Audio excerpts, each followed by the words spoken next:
Okay, well, I think I'll just get started. And if they show up, then they show up. So thank you for taking the time to come, Phoebe. Really appreciate it.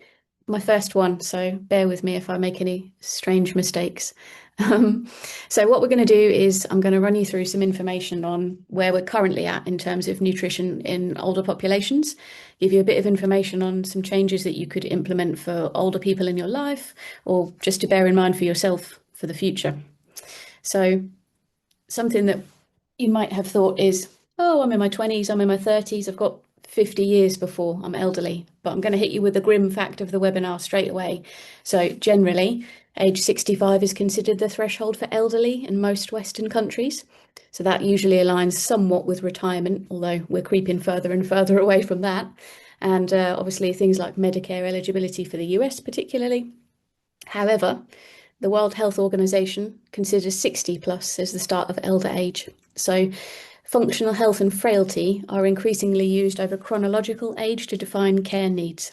So, what do we mean by functional strength, frailty, functional health? So, these are markers of everyday living, so standard functions that we would all want to be able to do to lead a healthy and, most importantly, independent life. So, common functional strength markers used pretty commonly by the WHO would be a chair rise test. So 5 reps of standing up from a chair. More than a 15-second rise suggests significantly reduced lower body strength. So we don't make you do pistol squats and barbell squats for nothing. You know, these are the things that we're going to spam over and over again for your future. But that is very much an indication of functional strength. And if you think about perhaps older people maybe in your life, that could be something to bear in mind. So the next one that they would use as a good marker is gait speed. So how fast can you walk? Typically measured unassisted, and less than 0.8 meters a second is a significant increased risk of disability. So another marker. And an inability to perform a single unassisted chair rise is a strong marker of frailty. And just as an interesting fact, the inability to use the toilet unassisted is the #1 reason for being put into a care home in both the UK and the US. So these are all things that you may consider to be standard factors of being elderly, but really what we're looking at are things that are completely avoidable. And low grip strength being the final one.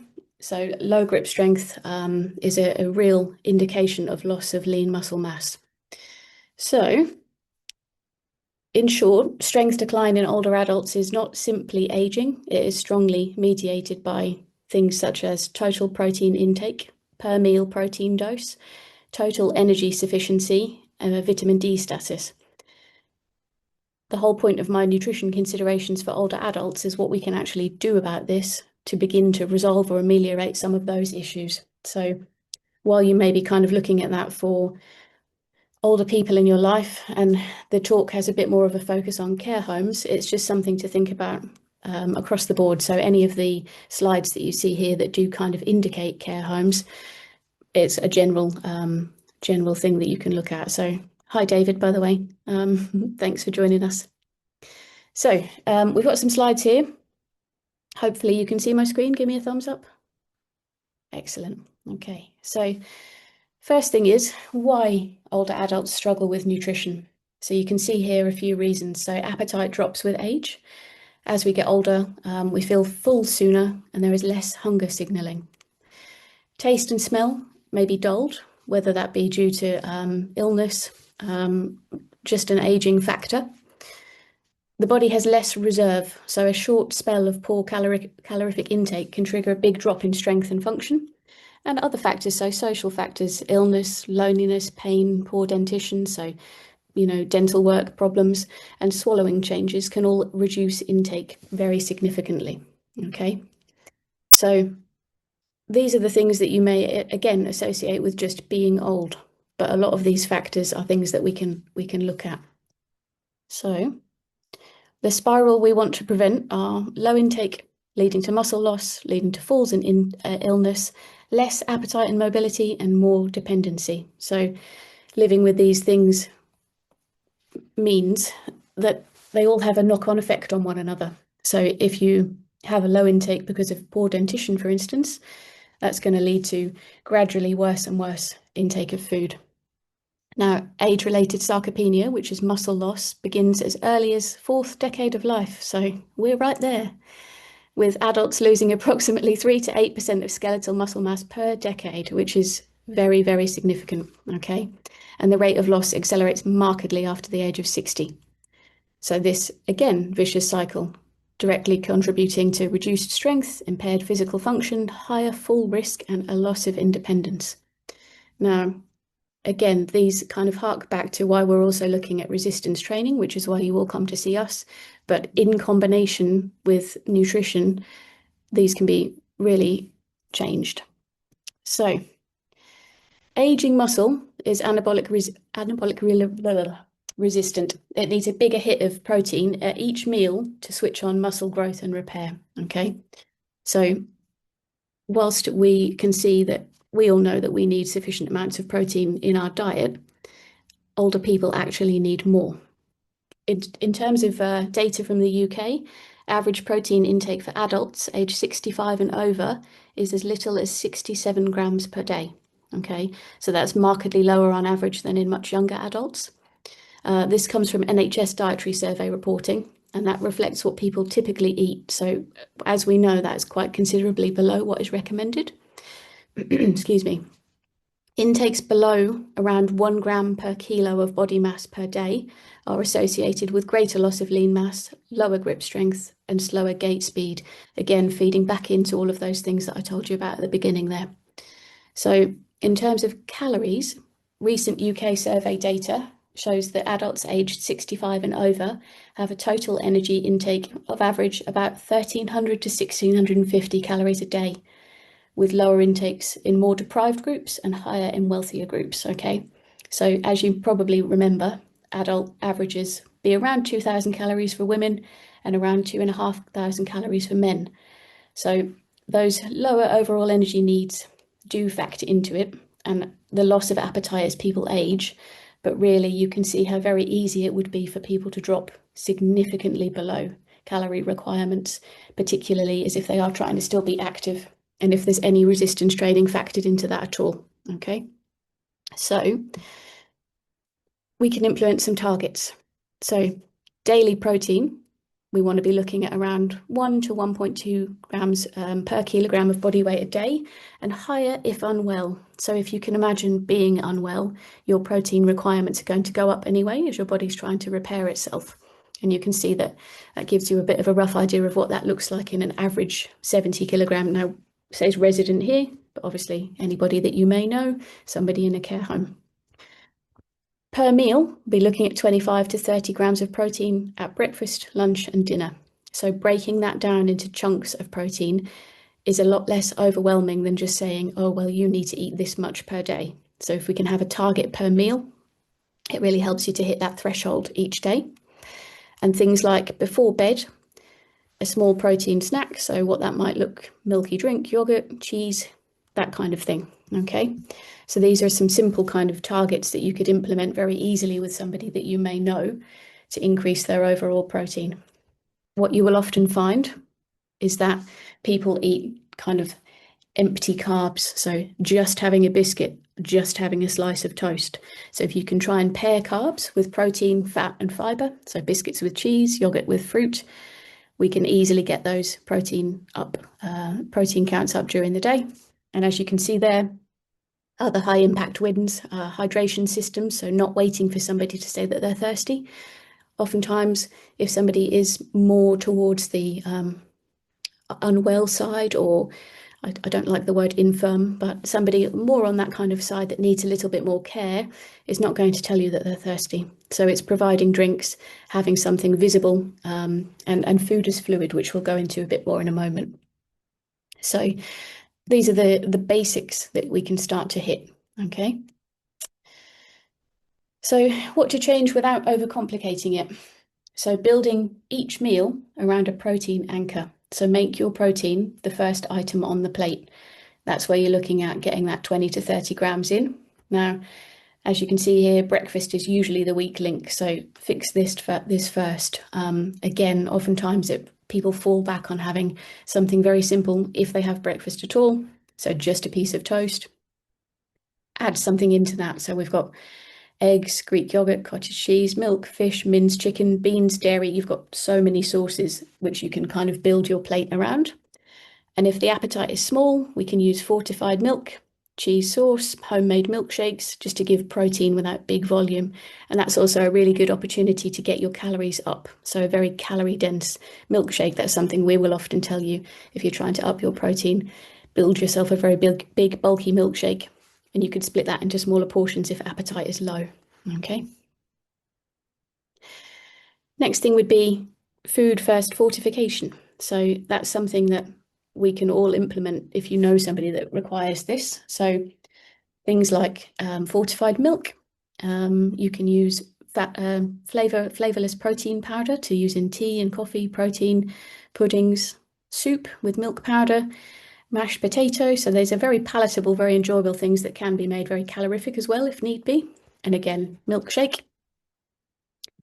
And I will come back to this in a moment, but fortifying food with food, so not fortifying food with water, is really important. And we'll come back to that in a second. But hydration.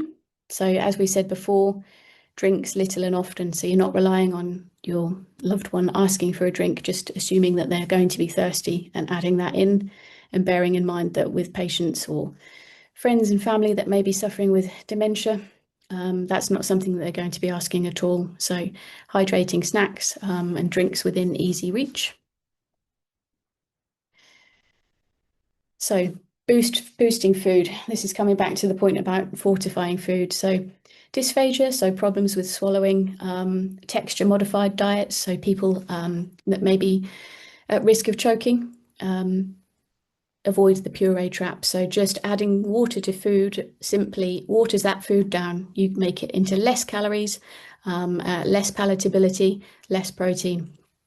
So we want to be fortifying things with milk powder, unflavored protein powder, and make those foods recognizable to boost the flavor with herbs and spices and make the shapes and things recognizable if possible as well. Using milk, cream, gravy, things that you might be thinking are very calorific and heavy are actually extremely beneficial to fortify food with somebody that really needs those extra calories and protein. So it's kind of taking yourself out of that mindset of, oh, well, that's too many calories. And that's something that maybe with elderly people, just to bear in mind. So kind of cultural and generational factors will sometimes influence people's diet quality. So some older adults may have been raised, you know, in a period of time where rationing was a thing, or being very frugal with food. I personally, my nan was raised at a time where, at the end of the war, one of the foods that she could no longer tolerate towards the end of her life was anything very fatty, because at the end of the war as a child, she was given whale blubber. And that was just something that was so off-putting to her that any high-fat food after that for the rest of her life, she automatically assumed she would really strongly dislike. So we need to be talking to people as much as possible to see what kind of foods they actually enjoy. You know, you wouldn't want to sit and eat something you didn't enjoy. So ask those questions as well. That's another reason that people may underconsume protein or kind of view snacks as indulgent or a treat rather than something that's actually necessary. So it's having those conversations around, you know, the higher need for things that are not necessarily treats or indulgent. Okay. Also bearing in mind there are a lot of outdated beliefs around dietary fat or high cholesterol levels that if you have questions about, come and talk to us. We can give you the updated information on that, but you can see with elderly people that they may be kind of always having lived under these assumptions that high fat food is bad for you. Okay, so that's something to bear in mind when you're taking care of people that you care about. So breakfast, as we said, is key. So somebody's gone for a long time overnight without eating. So we want to start them off with a sufficient amount of protein. And again, if their appetite is low, you can consider protein drinks. If dinner is early, elderly people do tend to go to bed a bit earlier, myself included. Having a proper kind of supper an extra biscuit, yogurt, cheese, and crackers, just another protein source before bed. This will support the overnight muscle repair and can really help with things like morning nausea and low sugars. Okay, and also social dining. So this relates again to a care home setting, but it very much goes along with friends and family as well. So you want to make food an appetite-friendly place. So having somewhere that they feel comfortable to eat, reduced noise, improved lighting. People may have vision issues, sensory issues that require real good lighting to help them actually physically eat. And then contrasting plates and crockery, so food is much easier to see. Give people plenty of time to eat. There's not a pressure to kind of get that food in as fast as possible. It's just having the time to eat. So somebody that may want to wander around finger foods, and anyone that struggles with cutlery, you can kind of get lots of things to help with that too. So those are some real basic things that can be implemented to help people with their food. Hopefully, whilst that is very quick, it'll give you a good overview of things that you could do. Any questions? I do. So my dad seems to just not want to do meals anymore. Like Mhm. sitting down with like a big old plate of food just Yes. does not seem to be something that he's really willing to do. Mhm. And so my mom, who's providing him care, is really struggling to sort of spread out the food enough so that he'll eat it, but also make sure there is enough of it that by the end of the day, he has actually eaten enough food. Yes. And so I was wondering if, snacks, if the entirety of the diet is snacks, Mm. what's a good way to approach that? Well, it's really valid, and I think it's very common that people don't want to sit down and eat a whole meal. And actually, with people that are slightly older, it's very overwhelming to be faced with this huge plate of food when perhaps you don't feel hungry. So, kind of putting that food into snacks is really valid. And I would say that, from my knowledge, the best way of doing that would be to, again, build it around a protein. So you can have protein bars, you can have dried meats, that kind of thing is very beneficial to have a fairly hefty bolus of protein all in one go. But yeah, there's certainly no harm in having your food as snacks, paired with nutrition as well. Sorry, hydration as well.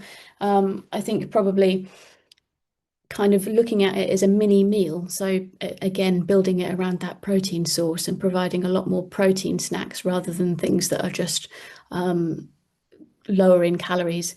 Also, as we said, with hydration as food, so milkshakes, that kind of thing is really beneficial.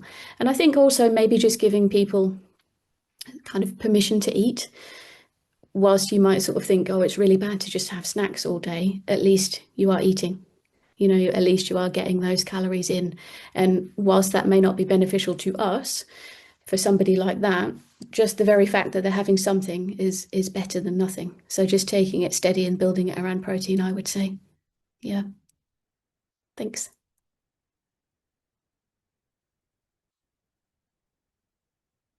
Martin, you look like you were going to say something. Go on.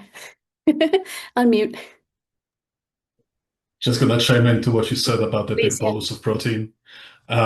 So in general, you want the servings of protein, if possible, to be higher, like the ratio that Vic mentioned earlier, because the higher the protein content per meal, the higher the effect of the muscle protein synthesis you are getting, which is the signal that you want from the body to actually synthesize the tissue.